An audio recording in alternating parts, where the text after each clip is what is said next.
Good evening and welcome to another Mothman podcast. We are your number one source for sci-fi paranormal podcasts. Also be listening for podcasts from Moth and Flame. You'll be hearing about hypnotherapy and mediumship. And also please like and subscribe and comment on YouTube. Follow us on Spotify, Google Podcasts, Instagram, Twitter, and more. And you can find out a lot more about our services on mothmanpodcast.com. Good evening, everyone, and welcome to another Mothman podcast. Tonight we're doing episode 2 with some great people that we've met. And if you listen to this podcast first, you've got to stop and go to episode 1, listen to episode 1, and then turn to this one. We're with Gregory and Gail Hoag. They're from Colorado, and Greg's a scientist and a well-published author. Gail works with, I don't have your site up here, Gail. Gail, what all you work with? I'm sorry. Well, my background is actually in the arts. So I've been an artist. I've worked as in the healing arts as well. And as a businesswoman, Gregory and I started our business with Sacred Geometry 35 years ago. And trust me, back 35 years ago, people didn't have a clue what all that meant. There you go. So we had a lot of education to do. Great. And last week we talked about some different things, and one of the things that you talked about led me to start thinking about some of the stuff that I do in hypnotherapy. And when we're talking about the conscious mind, the subconscious mind, a lot of the things that you dealt with, it would be like working with the subconscious mind. Do you ever work with hypnotherapy or anything in your time out there in the field with people? You know, that's not one of the things that I've ever mastered. I've certainly worked with hypnotherapists, and I find it very, very interesting because when we get into super relaxed states, that's when we can dive into other aspects of who we are. I've worked with regression, past life regression, things like that. There are all kinds of things that happen in our lives, and it appears as if there's other reasons that we can explore to understand what that means in our lives now. And things like hypnotherapy, past life regressions, those kinds of things, going back into our just understanding our birth and the experience of our birth. I believe that those are very, very important ways of learning more about ourselves. We need to get together sometime, and because I'm working with Dr. Gayle Key out of England, and she's been in hypnotherapy for the last 30 years, and she does a lot of work in past life regression, and she is very highly educated in the field, and she's working with me about trying to change my techniques to where I can really work with people a little bit better. But I'd like to get with you on that sometime, and so we can work on that. Because your field and my field is, coming together, intertwined. So it's going to be interesting to going forward to working with you guys to see what we can do to better our understanding of this, and to also try to get a person back to where they can shut down that conscious mind and go into their subconscious mind and go back to a childhood. Because another one of my favorites is Dr. Jim Tucker out of the University of Virginia, who's he has a science department there, and he's head of child psychology there, and he works with children because he believes that the children between the age of 3 and 5, before they create that conscious mind that's blocking everything, they can really see into the future, into the past, that sort of thing, because they're using their whole brain and not just the part that is. Now we keep shutting it down with our conscious mind. We keep just pushing back the subconscious mind, and then the subconscious mind just becomes a vessel for trying to protect us. That's what we use our subconscious mind for is protection. We don't want to get into a boat because something in our past it's caused us to be afraid of water, and so we feel like that's a danger to us. So the subconscious mind will say, "No, we're not getting in that boat."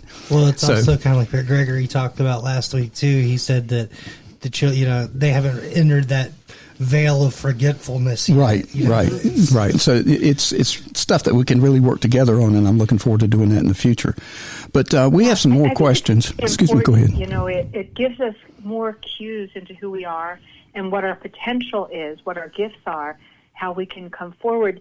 When we can clear some of those aspects, then it takes us to the next doorway that we can enter. And that's really what I see life is about. It's about growth. It's about expanding who we are. It's about healing who we are. When I did healing work, I would work with people that had, whether they were illnesses or emotional issues, whatever, their life wasn't working in certain ways. We would go back to where that was, whether it was in this life or in a previous life. And I would help them retrieve that information and come to accept it and heal it so that they had a different perspective. And when it was settled in them, their life became much more functional. It's a beautiful way of working with ourselves and with each other, so that, whether it means forgiveness, every single one of us has had difficult circumstances, and we have opportunities to embrace that, to heal that, to find the forgiveness in it, when we feel we've been wronged by someone. It could be that it's just time to be able to look at that situation and that person in a whole new way. And that kind of, it gives us permission to move on with our lives. To learn a lesson from those experiences. Also, Daryl, something that you said that was interesting was children between the age of 3 and 5 are using their whole brain. Well, or mind. If you said mind or brain, but that doesn't matter. It's an interchangeable word. Yeah. The thing is, the brain is a non-local phenomena. What I mean by that is you really, to use your full capabilities, it isn't using what's in your head. It's going through the heart as a portal, as a doorway to access the bigger part of yourself. And what we would call, the higher dimensional aspects, higher self, soul. And children are more aligned. Just having crossed that area of forgetfulness, there's still a lot of it is very fresh within them, those possibilities and that higher aspect of themselves. And it's true that education, the educational systems and society, it discourages people as they grow up from tuning into things outside of just the physical. But that's something that can be relearned and opened up to, and that's part of what we're doing with our tools and our pendants and so forth, is helping people access the bigger parts of themselves. And what starts happening is their intuition increases, the different, it's like you, Daryl, you were asking, I know last week, about if someone's wearing one of these pendants, will it shift their field so I could see it more clearly? If you were wearing one of the pendants, you would shift your abilities to perceive the field. It's just getting in, as Bruce brought up last week, into that vibrational frequency of the bigger part of yourself, which is more coherent and not as scattered as we are here in this world. Plus, living in 3D, we are beset by all these electromagnetic frequencies, computers. We have toxins everywhere in our environment.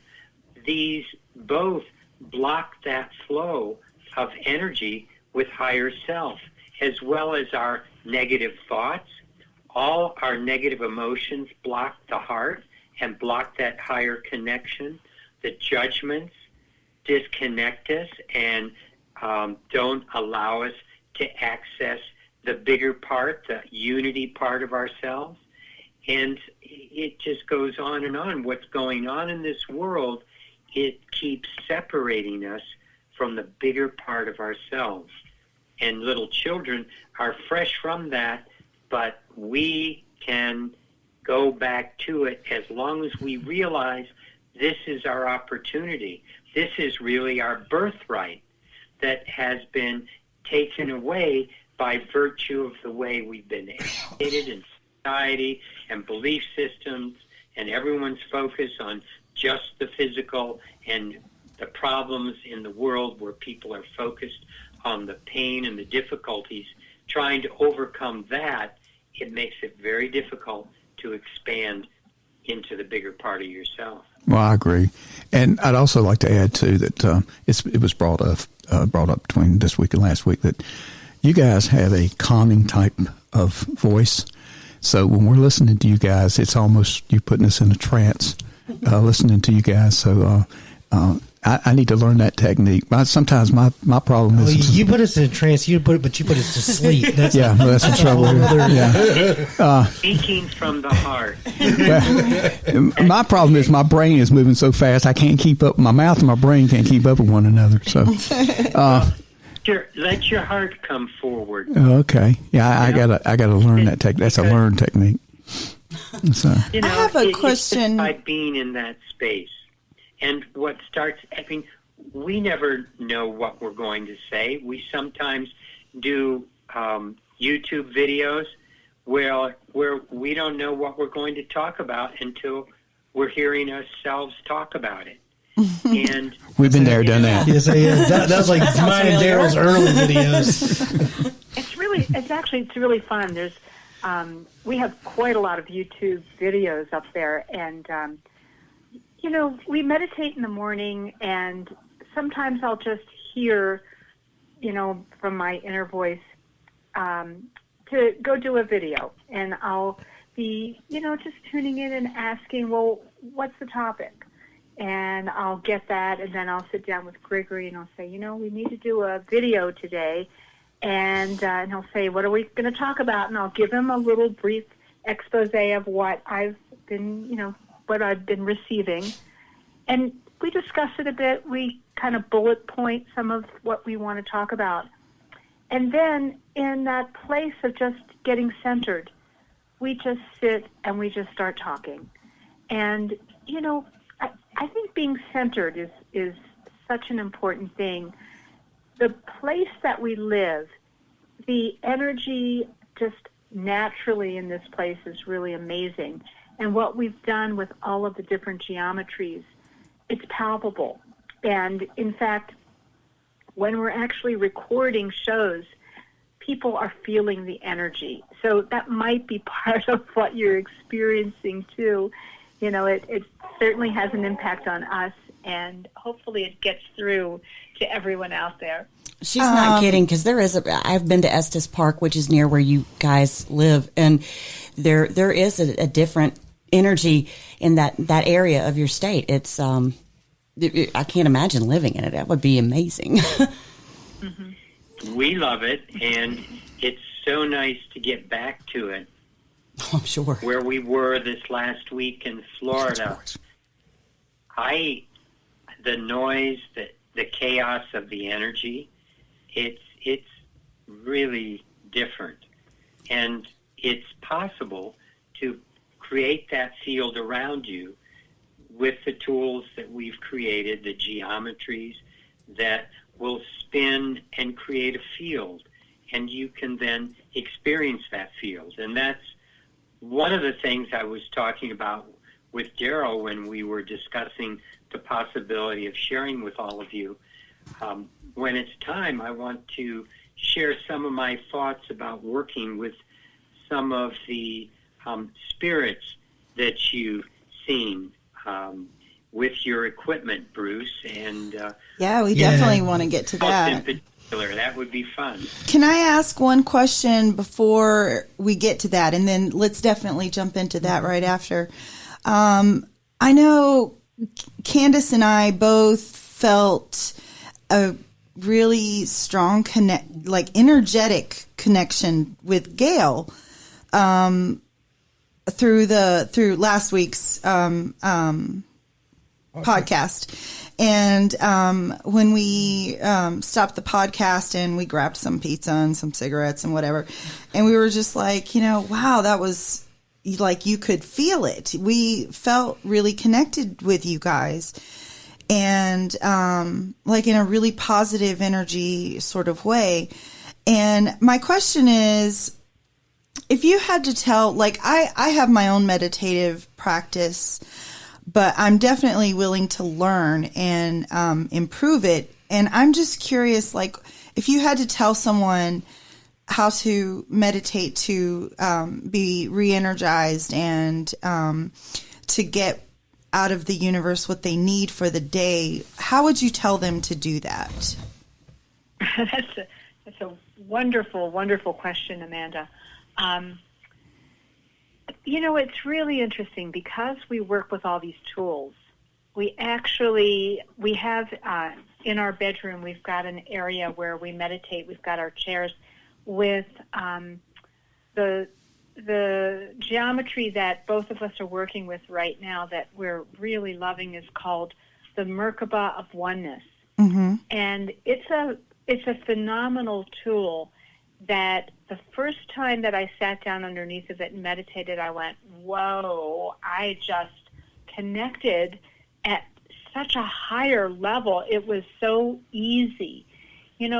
Meditation, when it comes down to it, should be very easy. It's relaxation. It's allowing you to follow your breath. It's giving yourself like a break, where you don't have to think about anything else. Yeah. Some people get tripped up on trying to get their minds to be quiet.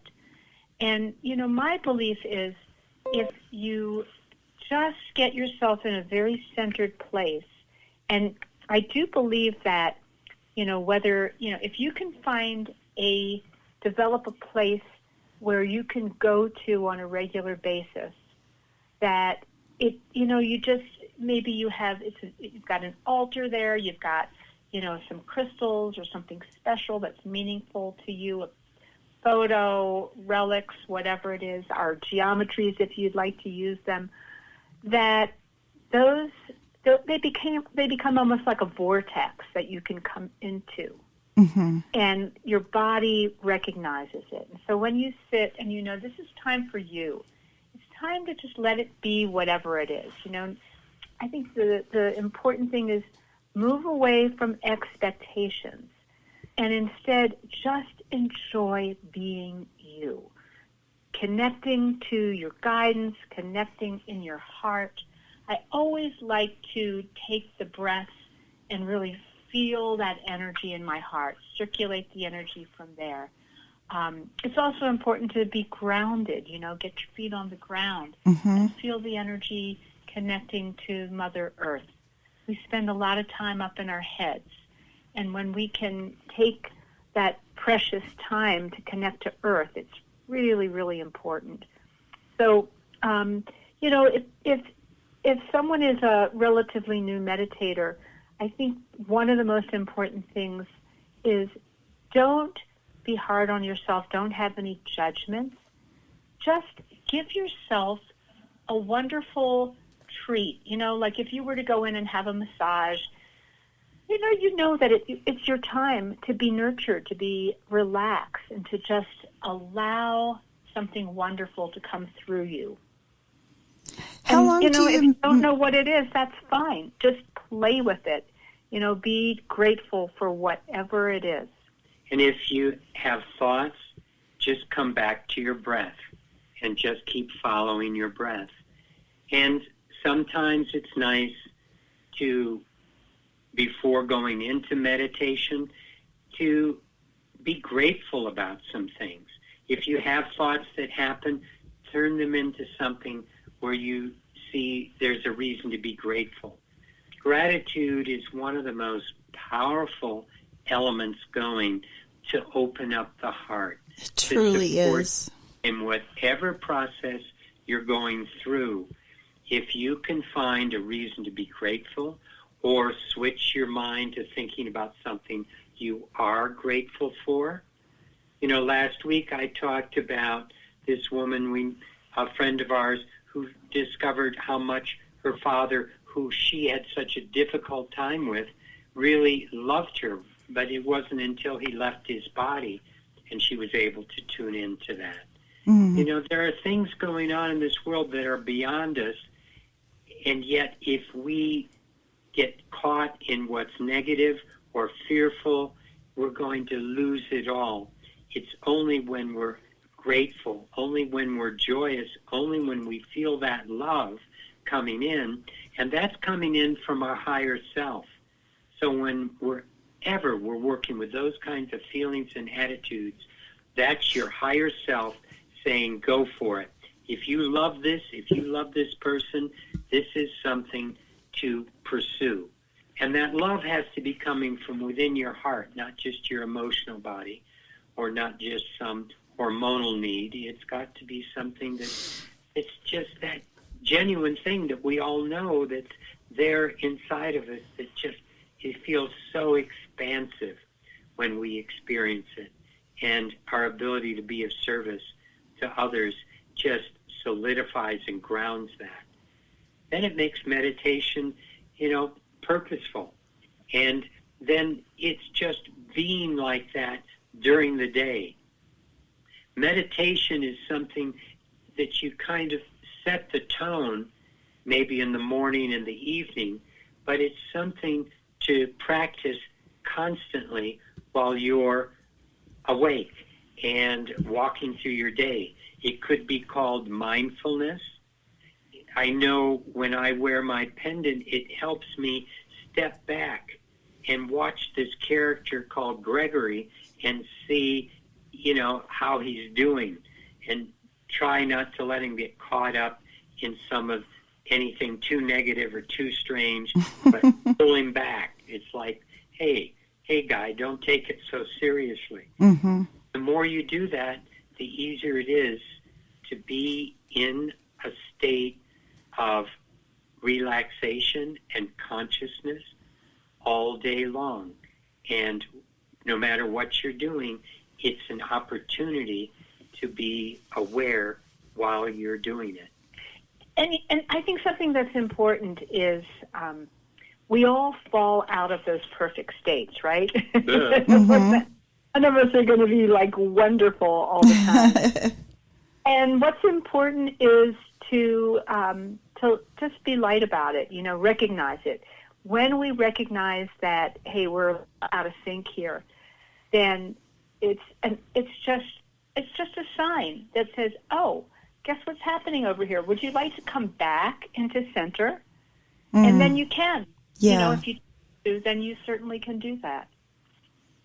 Wow, that's some really great advice. And I think everything happens for a reason. Just talking to our listeners, I first met Gregory and Gail in Italy, of all places, at just passing by, and we started talking, and neither one of us knew anything about each other, and we got together and started talking, and the next thing we know, we're very good friends. So everything happens for a purpose. I think that we've been drawn together for a purpose, and we need to expand on that and find out what this real purpose is and going forward. So, have you mentioned to them that I grew up in Italy? No. Yeah. Oh. Yeah, I did. I grew up in an area called Gaeta, which is 2 hours north of Naples, 2 hours south of Rome. And I lived in Naples for a while, in Castel Volturno, and she speaks Italian. Brindisi. Yeah.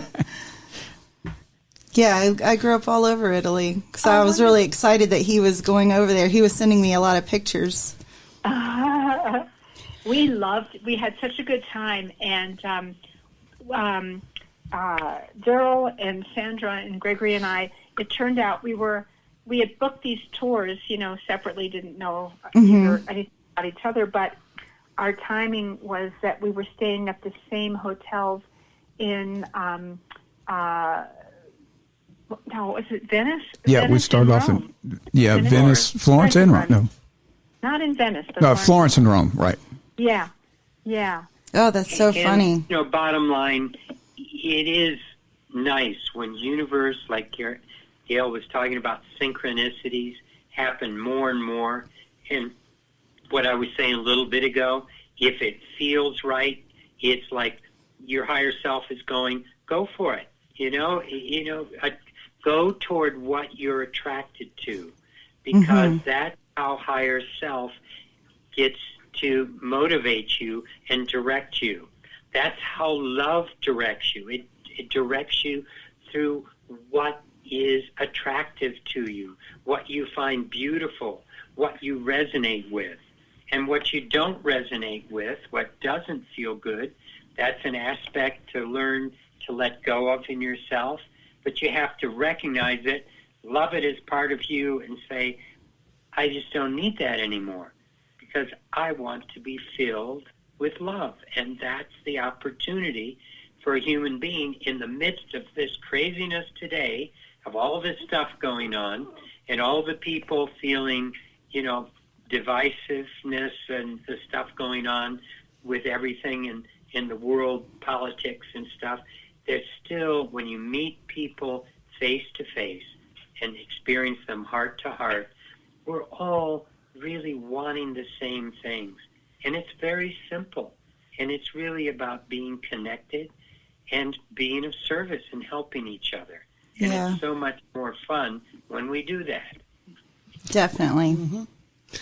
All right. Well, so getting back to the little experiment you were mentioning with as far as, I guess, with the paranormal devices, what was your idea there, Gregory? Okay. Well, it was curious. Another serendipitous thing is that we have a new geometry, a new form we've just been developing over the last month or so.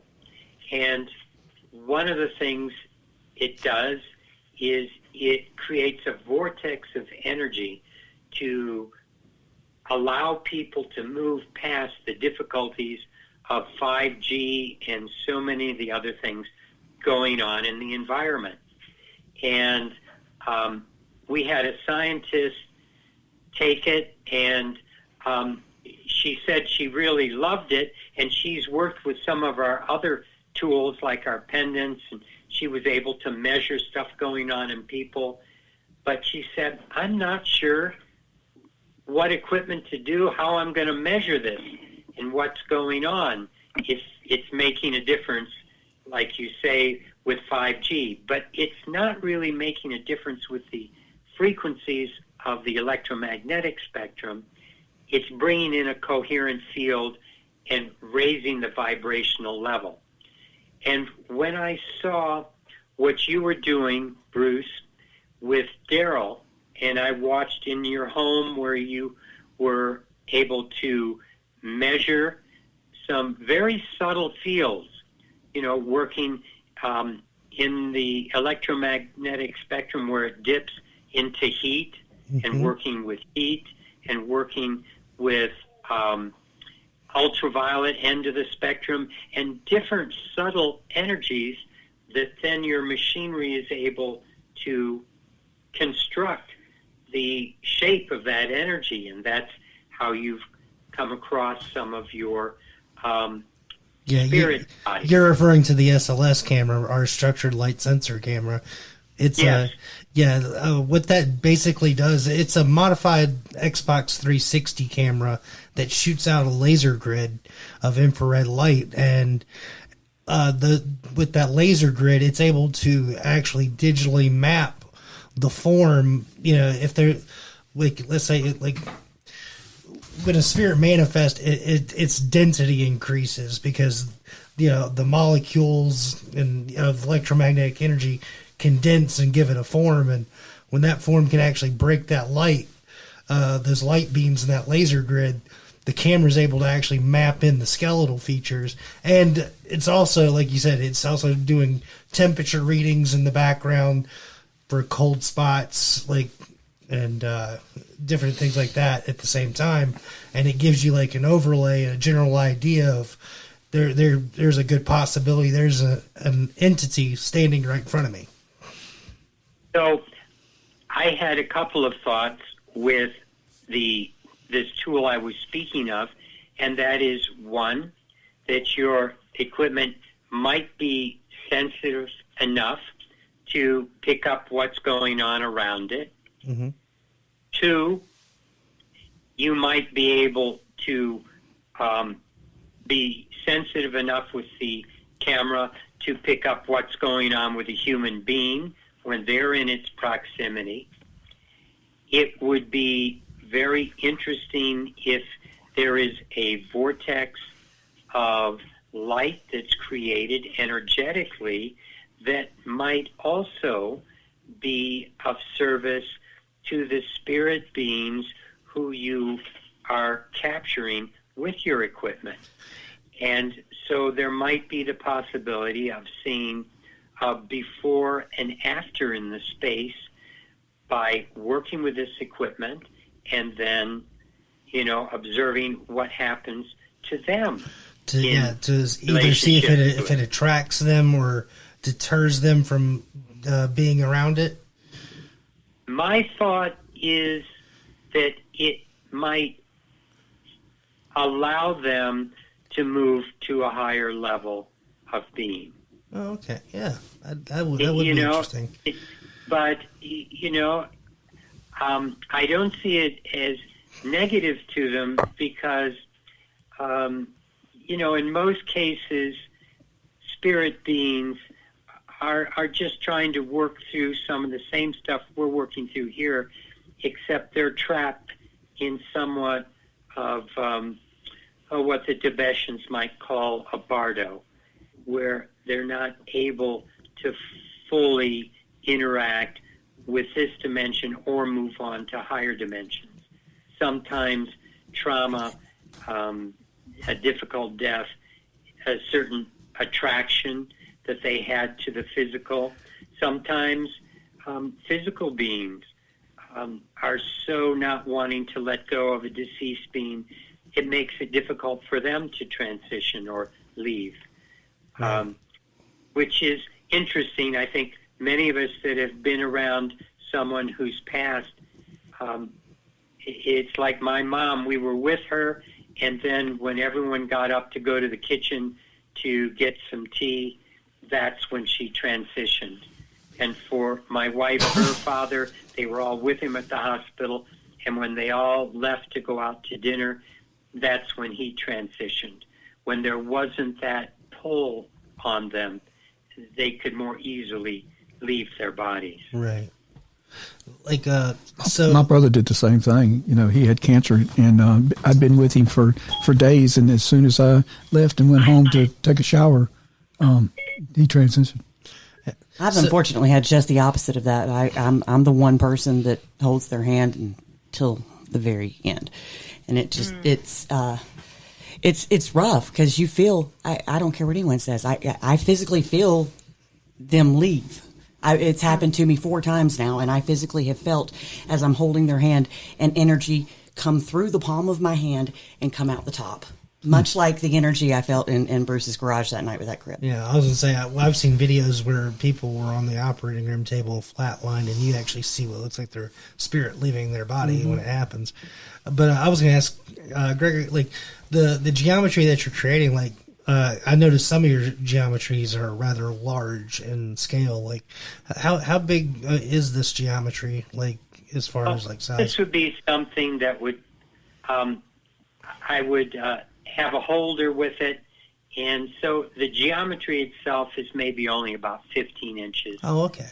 High, and we might want to add another geometry underneath it to be stationary while it's turning, which might add another 9 inches or so. We should take it to Old Salisbury feet. Road.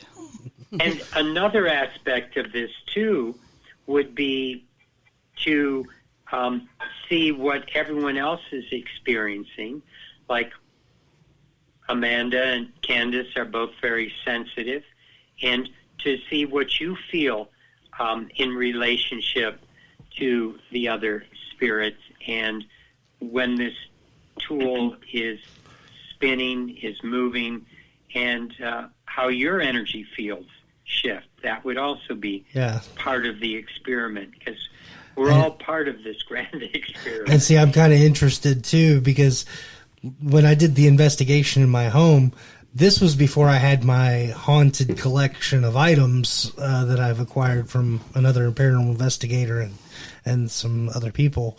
And now on my property, my house is already within 50 feet of a graveyard. So my house is already, has paranormal activity anyway. But now I have 7 artifacts in my house that have spirits attached to them. 2 of them are demonic. And I'm kind of curious as to what would happen with something like that. What we're working with these energies, it's really working with the light, and it's working with a positive vortex of energy connecting people on higher levels. And that is why I thought it would be interesting to see if this can be facilitating to these spirits to move into a higher vibration. And it certainly would be something that would make a difference as far as the demonic energies would not be able to be comfortable around this level of coherent light. We'd be more than happy to experiment with this and give you some great video on that if you want to work with us. Interested in performing that experiment. Hey, Gregory, I have a question for you. Wonderful to see. Yes, what's your question? I'm very interested in astral projection, and I read on your site or on some video that you did, I saw somewhere, that was something that you were also into. Could you talk about that for a minute? How does that relate to the geometry work you're doing? And I know there are a lot of people who don't believe in that, but going back to what Daryl had said at the beginning of last week's, or maybe it was this week's show, I'm not sure which show it was, when we were talking about the younger children. I know, okay, that was this week, okay. I know that I personally had experiences as a child that once I had adult experiences, I went and I was trying to figure out what had happened, what just happened to me. And as I started reading more about astral projection, I found out that it was something that a lot of children have an ability to do. And as I looked back on it, I realized that as a kid, it was something that I 100% did. And I looked forward to going to bed at night so that I could go to my little world. I know that sounds insane to some people, but could you talk for a minute about that? Sure. How many times have you been in a dream and looked down and you don't have any clothes on? Has that ever happened to any of you? Not to me personally, but no. Only in my nightmare, and I was in school naked. It used to happen to me quite a bit, where I'd be someplace and I'd realize, I don't have clothes.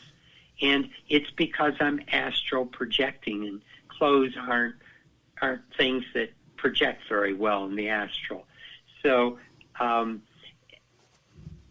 let me share a story with you that's kind of interesting.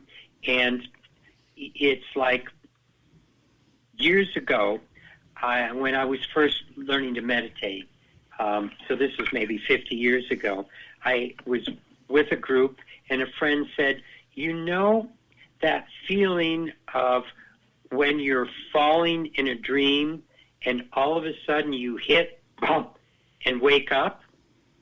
And he said, if you meditate while you're falling, you don't hit. And I thought, that's interesting. Now, so I meditated the next night when I was experiencing falling, and I took off and I flew. But you see, that experience of falling in a dream and then hit and wake up, that's you coming back into your body from astral projecting.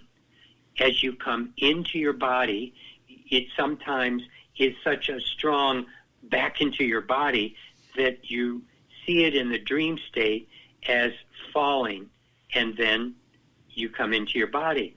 And this was brought into my attention again years later when this neighbor friend of ours, their daughter could see energy bodies.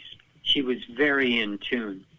And so what was happening is she had a younger sister who was about a year and a half old, and she would cry every time she woke up from a nap.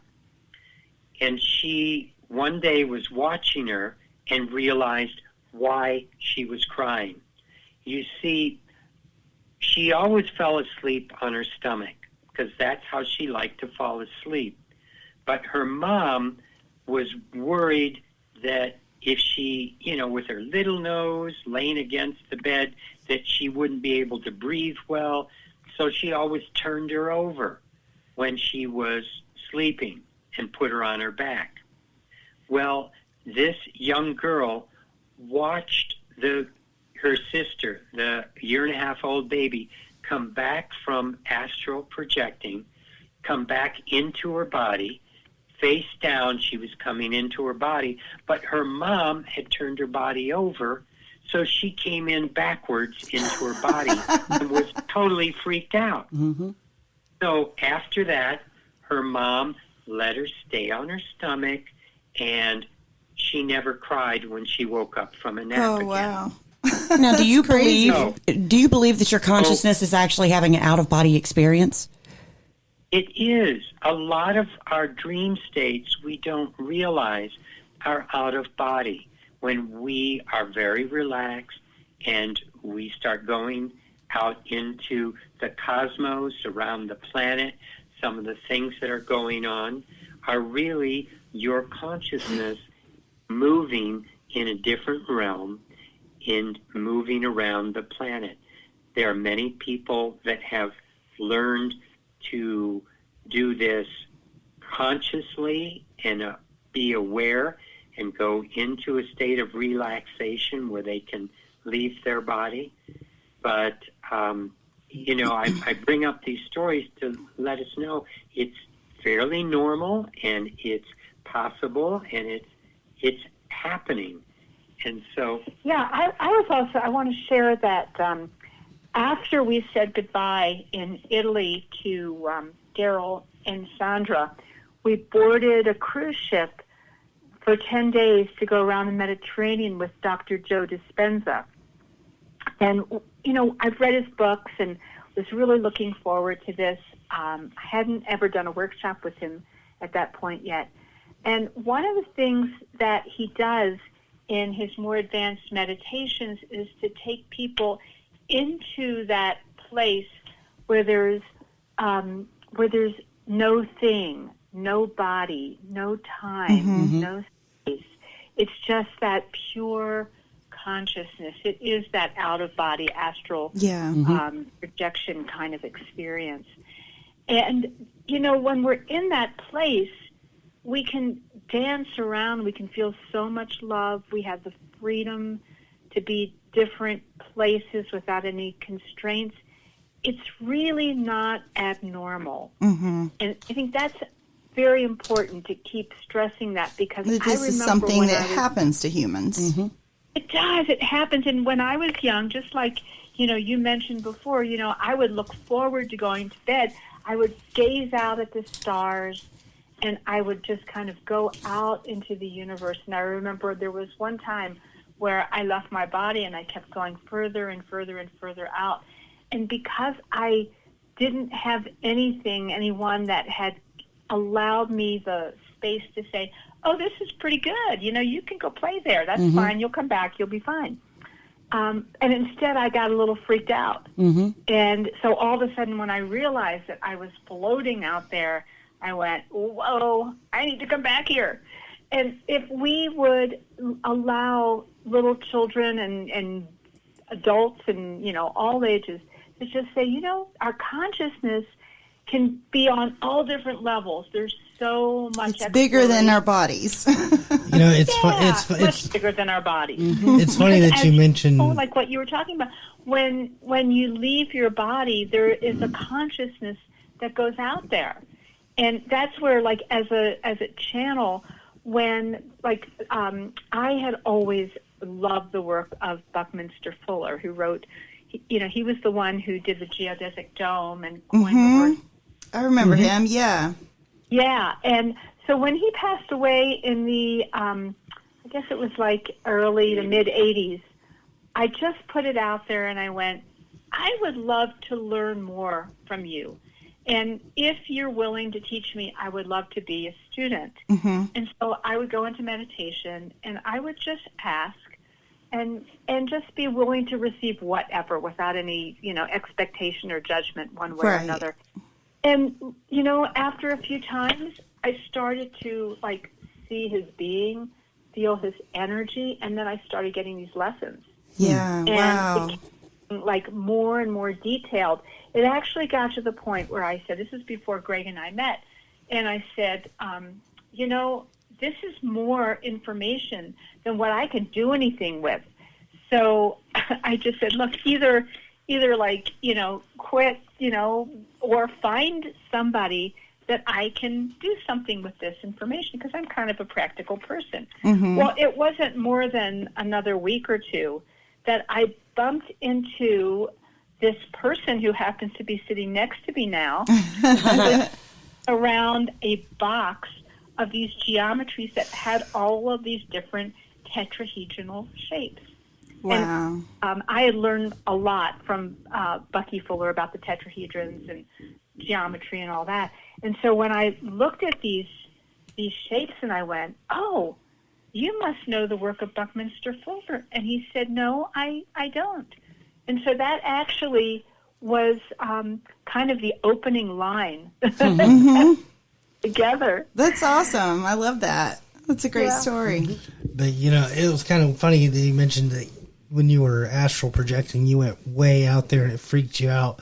Because I've actually heard that, if you have that kind of out-of-body experience, that you shouldn't wander too far for too long, because that's leaving your body as an open receiver to whatever's out there, and that something could actually take a hold of you. I think this was about 8 or 9 years ago. There was an account where a child was like a lucid dreamer and was supposedly astral projecting. And I guess one night he astral projected for too long and he became demonically possessed. Mm. Mm. It's really important that everything we do, we surround ourselves with light. Mm-hmm. We set the conditions to be of the highest. When I first started working with beings, I had a whole mantra that I would go through to just work with beings of light. I would work with the Christ light and draw that in around me. I would work with certain phrases like Adonai Sabbatoth, and you work with those vibrations in the way you approach beings. So you're working of the light and you surround yourself with light and you use a lot of the rituals that you're drawing upon the highest values of spiritual beings that you relate to. As I said, the Christ light. And when you do that, then you can be protected, and that negative energy can even come in and go after you. And so, the difficulty in now sharing that story is that people then start to get afraid of astral projection, which is a normal occurrence at night. Mm-hmm. But that time that I was telling you about where I was meditating and then I flew and I didn't hit when I came into my body, well, the next night after that, I was in a dream where I was being chased by bad guys. And I was on a train, and I'm being chased, and they were getting closer. And then during that dream, I remembered the dream from the night before where I had meditated, and I thought, I should try to meditate now. So I sat down in the floor of that train, cross-legged, and started to meditate. The train disappeared, the bad guys disappeared, and that was the very last negative dream I've ever had. Wow. And So you that took was control like of the dream, Right. yeah. I've had to 40 do that. I used to years have ago. reoccurring falling dreams as a child, and a couple of times I woke up in the floor. And Really? That wasn't really a So dream. that you really just wasn't much falling of a out of dream. bed. That really happened. But And, you know, I just want to reiterate something that Gregory said, because everything that we do, whenever we work with our guidance, all of the things that we do before we, you know, sit down and you know, start a podcast or do a video or whatever, we always set the intention that it's for the highest good of all. right. And that doesn't take more than a moment to just come back and just make sure that that's our anchor. That's what our being is really about. And as you do it, and it becomes a practice, then more and more your vibration is really going to, you know, keep you in that direction.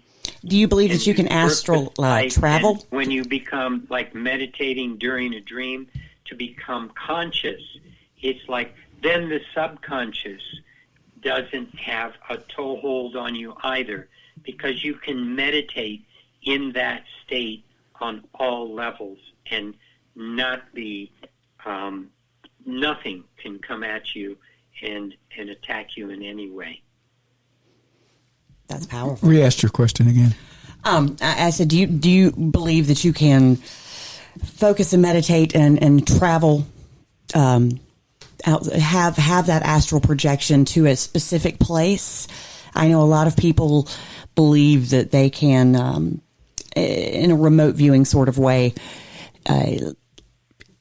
direct where they go in these experiences. You know, if you have an intent, energy follows the intent and your focus. Personally, I stay focused on what it is I'm here to do. And so that hasn't included remote viewing. Unless I tune in and I ask, you know, about some place, about the particulars, if there's anything to pay attention to. Or if somebody asks us to tune in to something that's going on with them, then, you know, again, you know, getting centered and getting, you know, stepping forward in that place of for the highest good, you know, either of us can get a sense, a picture, as if that person is right there in front of us. Right. Bruce, you have any more questions? You know, it's practice. No, not right now. Candace? I am all questioned out at the moment. Amanda? I don't have any more questions. I just, I really want to thank you guys. I don't know why, and I hope this isn't weird, but I feel really connected to Gail. I hope that at some point we'll meet in person. That would be really great. If you guys could maybe come here or we could come there or something like that. I have no problem going to Colorado road trip. I'm sure it'd be fun to go there too. So. Oh yeah, we'd love to have you here. You have an open invitation to our house at any time.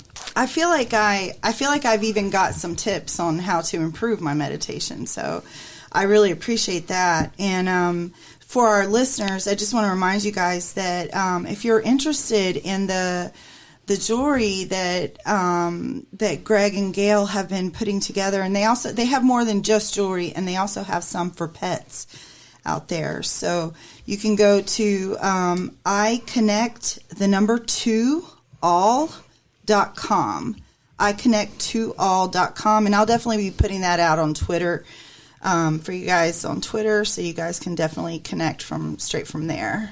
But thank you guys so much for talking to us tonight. I really feel energized, and I feel like I've gotten some tips, and I don't know. I feel a connection with you guys, and I really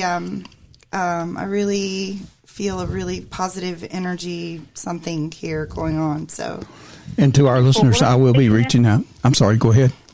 I said, let's stay connected. We'd love that. Yes, we will, definitely. Definitely. And I would just want to let our listeners know that I will be contacting Gregory and Gail again, because I still have a lot more questions I want to ask about out-of-body experiences and things like that. Yeah. For this week. Yeah, we'd be happy to do another one. Okay, so we'll be doing this again. Toe in. Right. We gotta get the whole body in. We got a lot to learn from the these iceberg guys. of our consciousness. Right. We're going to do some more Gregory's research. also an author too, so I'm That's sure right. he has books that you can pick up. Yeah. So, guys, thank you again. Bruce, was that a question toward us? Oh no! I was trying to get you to plug your book. Okay, guys, thank you so much for listening, and we Have a will lovely night. we will talk to you later. Thank you. guys. Thanks, Thank guys. you. Okay. Bye-bye. Bye-bye and blessings. Blessings.